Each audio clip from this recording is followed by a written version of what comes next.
Hey folks, welcome back to Gaming Garbage, where we take a look at games, chat about the gaming news of the industry, and of course stream for fun. Today we're going over Xbox's partnership preview showcase. This was on March 6th.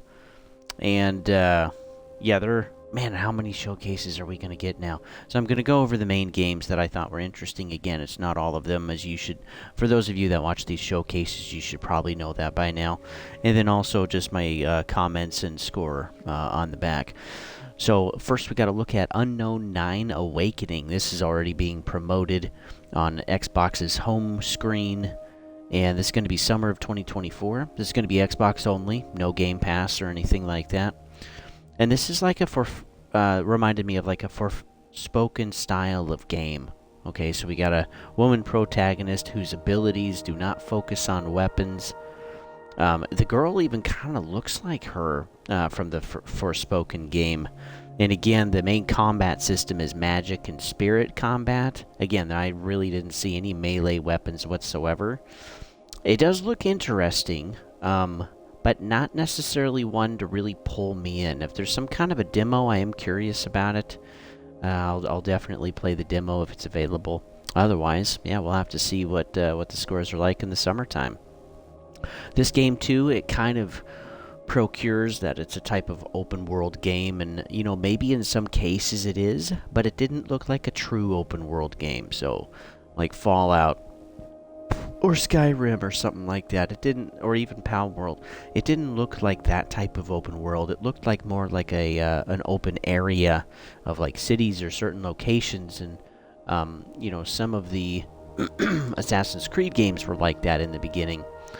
And the thing is that it did too. It also looked quite good, and there were no frame rate issues that I could see. So that's great. Sometimes during these showcases or these previews or trailers, we even see frame rate drops during gameplay, and that's concerning because they're trying to put the best foot forward on their game, and if they're already showcase frame rate issues, then that's already kind of like a yellow flag to be cautious. Next, we got to see Sleight of Hand. This looked technically they said, I think, that there was some gameplay footage in here. Again, there wasn't very much. It looked a lot more like a cinematic trailer, just to give the idea. This currently has no release date. This is going to be on Xbox, Game Pass, and on PC. And this is a stealth game focused around cards to play. So it reminded me of Lost in Random. That's a smaller indie game where you basically have a die to roll for combat, and then the number that you roll with the dice is how many cards you can play at a time. And the cards can give you certain abilities or certain weapons and stuff like that. It's actually kind of fun. It's actually kind of a fun game. Yeah, Sleight of Hand did look interesting. Again, it's not overly one I would pay like probably high dollar for. Throughout this whole showcase, there didn't really seem to be, like, again, any bangers. Like, I mentioned this during Nintendo's Direct, and was just kind of like, they didn't have any their big bangers that they normally have, like Legend of Zelda, Mario, or Metroid. There wasn't anything. And this a lot felt like that. So you know, if you missed this one, you're probably okay. You probably didn't really miss anything. And quite a few of these didn't even have a release date again. And that's something too that's been weird this year, is that so many games do not have a release date. And I think it just shows a lot of shifting around and upheaval, and also the layoffs haven't helped either, of just making this year just kind of choppy. Next, we got to see the Alters. So this was a Xbox, PC, and Game Pass. Basically, it's in the future, and you're a miner with a ship, and you crash on a hostile planet, and you're all by yourself. This turns into a survival game where you're trying to beat the sunrise, because as soon as it's a sunrise, you're toast. You're going to fry to death out there. You won't survive. There are elements of exploration. We got to see that there's also altered egos of yourself as you to help you survive. So even though you're by yourself, there's kind of iterations of yourself if you had have chosen different paths in life, and you kind of work through the story of this character of what his life could have been like, or what it kind of could have looked like And you get to do all of this because of a certain material that you find when you crash on the planet or the moon. And so I was interested in kind of the survival aspect of the game, but the thing I wasn't interested in is that the alter egos of yourself have to help you survive. And that's also where part of the challenging part of the game is that there's tensions between you and your egos, and you kind of have to be like a mediator, and you have to like be able to fix or resolve some things between each other. And I wasn't necessarily fond of that. That's just not my type of game, so that kind of took me out of the race for the alters, and not as interested as I was in the beginning. Next we got to see, and again, there was no release date for the alters either. Next we get to see the Sinking City. So Sinking City 2, this is going to be coming out 2025. This is just going to be on Xbox. If you didn't play Sinking City 1, you're going to be kind of lost. But the idea is that these games are based around Lovecraft, the lore, and around Cthulhu, of course. And you're in Sinking City 2, it looks like you're going to be... This is either going to be like a prequel to number 1, or you're maybe the son of the protagonist in number 1. And it's a horror game. And number 1 was a horror game, but it was kind of more like a thriller. I wouldn't necessarily call it a horror game. There were aspects of Sinking City 1 that were horror, but that was kind of few and far between. But it was kind of like a city to explore. You had some quests to do, and you got to know the people in the city and help them out and that kind of thing. It kind of reminded me of like an old Skyrim game. And, the graphics were fairly good. And 2, you're trying to discover exactly what's happening with the city. So in Sinking City 2, I don't know if it's exactly the same. Again, we didn't really get to see any gameplay. This was just a trailer from what it looked like for the most part. And but it did look more horror than thriller this time. So I am curious if maybe they went kind of a different gameplay direction. We'll see what happens with that one. But that one did kind of at least pique my interest. Next, we got to see Final Fantasy XIV online. We've already probably seen the ads for the open beta that's currently open and available, so you can actually play this now. This is going to come out March 21st on Xbox. Since it's an online game, definitely graphics are going to have to be dumbed down a little bit. We got to see that during the trailer. I'm sure people, too, have seen that with the open beta. There's probably going to be some server issues. And the idea is this is a project that's kind of supposed to take place just like Elder Scrolls, except it's around the time frame of Final Fantasy XIV. So there's other players to bump into. This is like a MMO type, and I don't know if it's going to do well. There's not as many MMOs.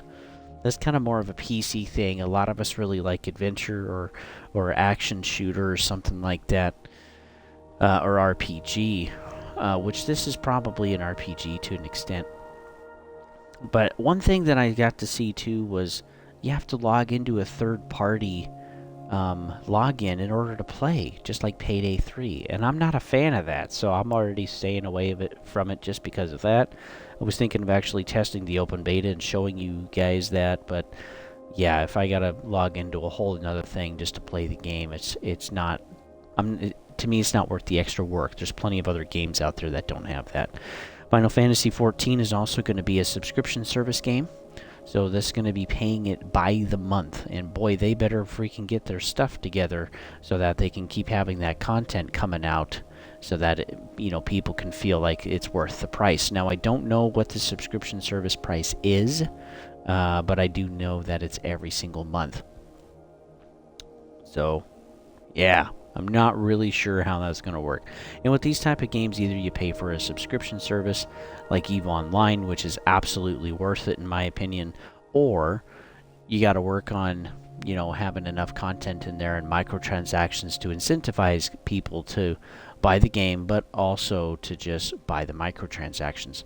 So we'll see how Final Fantasy XIV does with the subscription service, and I can't imagine that it's too much. I hope it wouldn't be more than $10 a month. But again, the amount of combat and the bosses and the raids and that kind of style of MMO, boy, it better deliver. Because, people can get frustrated very, very fast with MMOs, and that's why I think people really don't see them as worth it, because you got to grind so hard most of the time, just like in EVE Online. And you also have to constantly have issues with updates and server problems, and then you're paying for that time where you don't have access to the game or when the game's broken. So they better be ready. Square Enix better be ready to be able to shell out some stuff when those issues happen. Because it's unfair to the consumer when you can't even play your game and it's not your fault. That sucks. Also, we got to see the Stalker Classic Trilogy. This is out now, just on Xbox, and this is some old classic PC games where it's like a squad-based NPC combat mechanic system. So you have a squad of like you and 2 or 3 other guys, and you order them around, or they can be passive and kind of follow you. Excuse me, and you can command each one, and then it's all done in real time. So we haven't seen some games like that in quite a while. And the games are the Shadows of Chernobyl, Clear Sky, and Call to Pripyat. So again, these are classic ports from PC now to Xbox. You can buy the entire thing, I want to say, for like $40 or $50. And what I'm more excited for is Stalker 2. That's what I'm excited for, because they had Stalker 1. And again, the idea is like it's a first-person shooter, just like the classic trilogy for Stalker. But yeah, I'm really excited for Stalker 2 because it just looked good.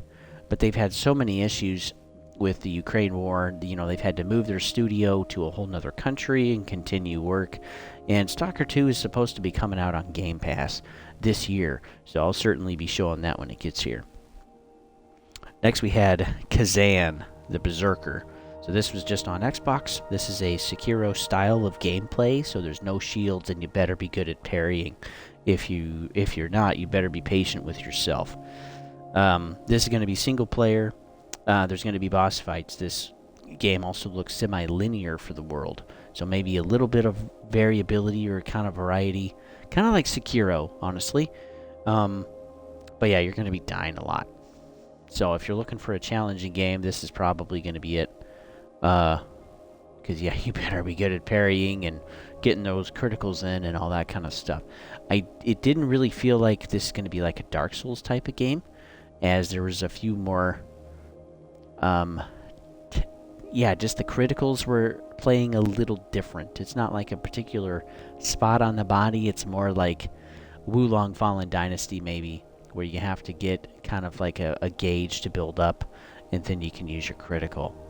So, yeah, it'll be somewhat reminiscent of like a Dark Souls-like game, or Sekiro. Again, it's set in a Japanese time, and yeah, there are boss fights. But yeah, it did look like a smaller game. Did look like a smaller budget game. Next, we're going to see Frostpunk 2. This is just for PC and PC Game Pass. This is coming out on July 25th. And again, hey, if you really enjoyed Cyberpunk, not Cyberpunk, Frostpunk 2. I apologize for that. July 25th on PC only and PC Game Pass. So we got Frostpunk available now. The first one for both PC and Xbox, and this one is just going to be on PC. It did look pretty intensive, like the ability for a computer to run the game. Maybe eventually it'll come to Xbox, but I think that'd be years later from now. Lastly, we got to see Path of the Goddess. We had a huge segment of the showcase devoted to this. Way more, I think, than what was necessary to really show the game, as we've already seen trailers for this game already, even last year. And this is supposed to be come out just this year sometime. They don't even know what quarter or season it's supposed to come out. This is just supposed to be Xbox, and also is going to be on Game Pass. And again, it's kind of like another Japanese style type of combat game, hack and slash, maybe with some extra abilities or getting criticals and that kind of thing. And it did look interesting, but again, it's another game that doesn't necessarily pull me in, that I'm like super excited about. Really, none of these did, if I can be honest. The ones that looked the most interesting was Unknown 9 Awakening. The Alters, except for that alter ego thing, didn't look very interesting. And then Sinking City 2, Stalker Classic Trilogy, where you're going to get basically 3 games for $40 or $50. Kazan, and that was pretty much it. The others I didn't really seem that interested in, and these weren't all of them either, as there was also some Persona 3 stuff in the game and a few others as well. But overall, my thoughts of the showcases, again, it's like, well, how many showcases are we going to have in a year now? Because we already got a big showcase that we get in summer for Xbox and PlayStation. We already had a showcase for Xbox, I want to say in January, and an announcement, or maybe that was December or November. But it's like, and then we have Nintendo Direct. We also have the Game Awards. We also have Summer Game Fest. We also have a lot of the publishers that honestly put on their own show, like Ubisoft. I mean, holy smokes, how many of these are we going to get? And at some point, it's just so saturated with stuff. And I'm not going to be showing all of these showcases, folks, or going through all of these, because there's just too many. And I don't necessarily want to just talk on my channel. I want to play video games too, and do reviews for you guys when it's possible. And I enjoy doing off the cuff. And I enjoy also doing some of the older stuff that I'd like to play, like the Tomb Raider series right now. That's great. I just finished number 1. We're going to be starting number 2 probably next week. But yeah, how many of these are we going to get? It's just kind of crazy. The other thing, too, is like Xbox is really running with this partnership thing and leaving Sony out of it. So I feel like the whole thing that Microsoft had to deal with, and Phil Spencer going through the course with buying Activision Blizzard, and Sony being a real stick in the mud when they basically do a lot of the same stuff they were accusing Xbox of, and the FTC was really going after them too. And it still kind of sounds like the FTC has a bad taste in their mouth after losing that court case, and that they're not quite done. They're wanting to try to find something else. So Xbox is really running with this partnership thing and leaving Sony out of it. So we've already had a Nintendo Direct where they're bringing games to Nintendo. We got to see that. There's this one where there's third-party studios that are partnering with Xbox to bring their content to the console or to Game Pass or both.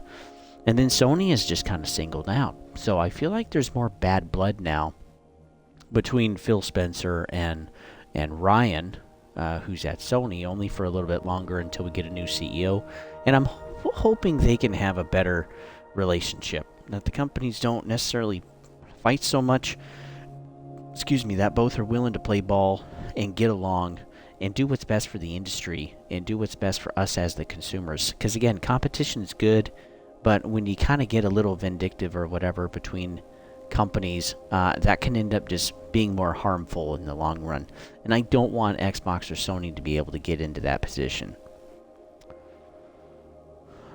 And I wonder too what Sony's going to show on their next showcase. Are they going to show, hey, you can play Hi-Fi Rush now, you can play all of this stuff? Because Xbox is bringing some of their games to PlayStation as well.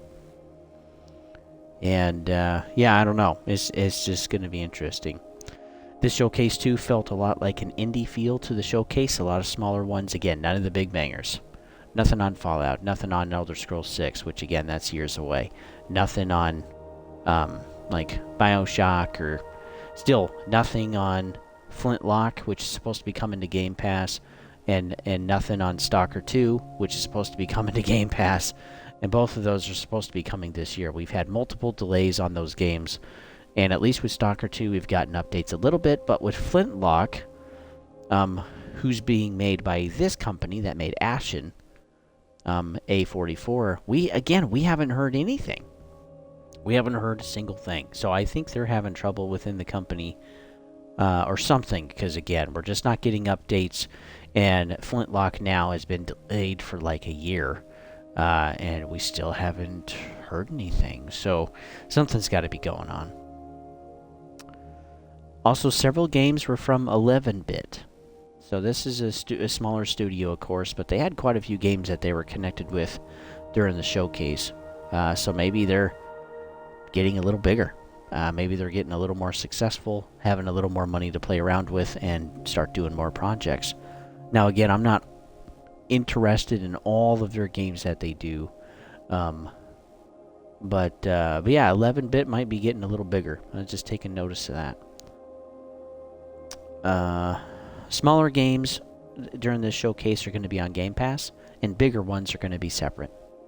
And so we've seen that too with Xbox and with other subscription services like Netflix or Disney Plus, is that the smaller stuff is going to be coming to the service right away. And then the bigger stuff is going to be more independent, so that the third party can make as much money as they can, or they can get as much sales as they can. And then it'll eventually probably come to Game Pass too. It'll just be at a later date. But yeah, ultimately, folks, this could have been skipped. And yeah, again, I wonder how many showcases we're going to get, because, yeah, Dev Direct in January, Partnership in March, we're going to have the Summer Showcase, and then we're probably going to have something toward the end of the year, too. So, gosh. Yeah, I'm going to be doing more of these showcases. And there's just starting to be too many showcases. So, folks, that's all I had for you. This was a score of about a C for me. Again, there was nothing really woohoo. It was just kind of average, mediocre. Some people maybe were excited about some stuff, but not me necessarily. I'd rather wait until Summer Game Fest, as that's a much bigger one, or actual showcases from PlayStation and from Xbox and Nintendo later in the year. So thanks for tuning in, folks. You can always find me here at Gaming Garbage 22 over on YouTube, and also at Don't Tread on Thee on Twitch. So thanks for tuning in, guys. I'll see you on the next one.